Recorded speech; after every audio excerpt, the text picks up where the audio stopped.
Today's morning coffee vinyl side, the Boston Pops Orchestra, Arthur Fielder conducting Good Music to Have Fun With, 1958.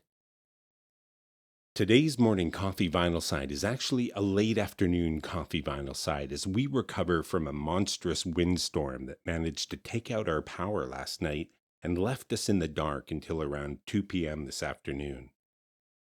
So here we are, a little late in the day to be drinking our first cuppa, but enjoying the protective calm that Saturday affords when you've got no screaming obligations or Sunday terrors to remind you that Monday's just around the corner.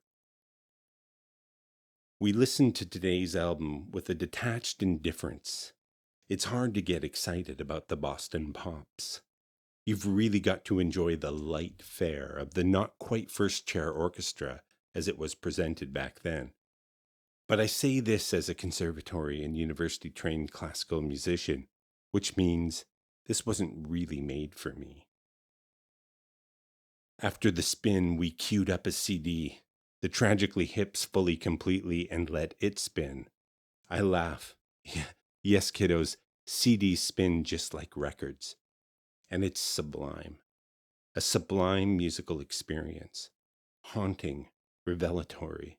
It brings my own melancholy online, parasympathetic to the album's program, and I float through memory, through loneliness and the comfort of sharing the moment with my wife and lover.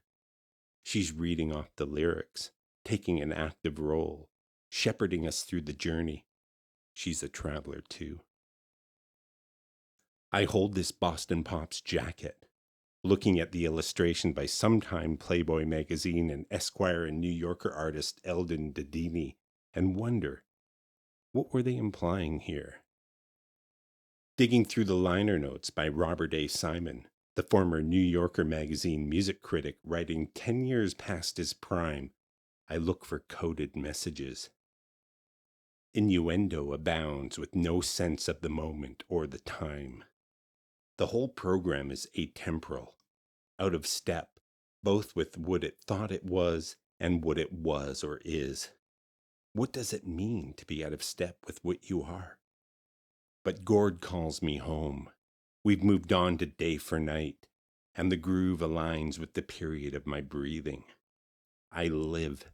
I'm alive. I wonder who the last person to listen to this Boston Pops album was, and when it was last spun. I'm guessing 40 or 50 years ago. But I've played it now, and this is my testimony to that moment. I'm suddenly dreading Sunday. Life goes on.